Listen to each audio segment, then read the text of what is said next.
ও সময় কে ফোন দিল? হ্যাঁ, হ্যালো, কে? রাজা সাহেব প্রণাম, রাজা সাহেব প্রণাম। হ্যাঁ, আপনি কি আবার বাংলাদেশে চলে আসছেন? কোন দিন? আজকে? তাহলে সারা বাংলাদেশে ডোল পিটিয়ে বলে দেই। সালাম সেনাপতি সাহেব। তোমার প্রতি দরদ বর্ষিত হোক। কিসের জন্য এত জরুরি তলব সেনাপতি সাহেব? খারাপ একটা সংবাদ আছে। কি খারাপ সংবাদ? শুনলাম রাজা সাহেব আবারও ফিরে আসছে বাংলাদেশে। রাজা সাহেব আবার আসছি? জি। এখন আমি কি করব সেনাপতি সাহেব, আপনার আমাকে বলেন। এখন মন্ত্রীকে কথাটা জানাতে হবে। মন্ত্রী সাহেব মহলে আছেন? কে? ও সুরভ চিকু, কিসের অত জরুরি তলো? মন্ত্রী সাহেব কি বলো? একটা খারাপ সংবাদ আছে। কি? রাজা সাহেব তো আবারও আপডেট হয়ে দেশে আসছে। কি হলো? কি হলো আপনার মন্ত্রী সাহেব, কি হলো? তুমি কি জানো না, রাজার সব সম্পদ আমি বেচে কে ফেলেছি।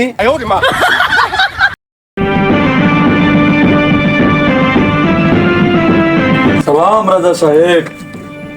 ভালো আছো তোমরা? জি জি ভালো আছি। তোমরা সকলেই ভালো? জি জি। আচ্ছা। সালাম রাজা সাহেব। সালাম। ভালো আছো মন্ত্রী? জি ভালো আছি। তোমাদের দিনকাল কিরকম যেতেছে? খুবই ভালোই যাচ্ছে। এই কি কিরে, রাজা সাহেবের সাথে কি বেদবি করেছিস? না না, আমি রাজা সাহেবের সাথে বেয়াদবি করে। রাজা সাহেব আপডেট হয়ে আসছে, তার জন্য চিনস না। জি জি। এই কি খাচ্ছে দেশে? ও চিনতে পারলেন না ওকে? না।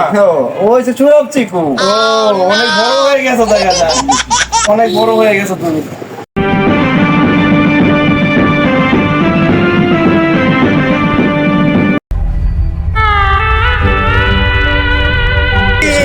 রাজা সাহেব পড়ে গিয়েছে। এই কি হয়ে এ কি হলো আমার রাজ্যের? খুব এলোমেলো হয়ে গেল। আমার প্রাসাদে নিয়ে চলো আমাকে। চলুন। রাজা সাহেব, এটা আপনার প্রাসাদ, অনেক বয়স হয়ে গেছে তো তার জন্য ভেঙে গেছে। আসুন, আপনার জন্য সুব্যবস্থা। এ কি হলো আমার প্রাসাদে? আমি তো মেনে নিতে পারছি না।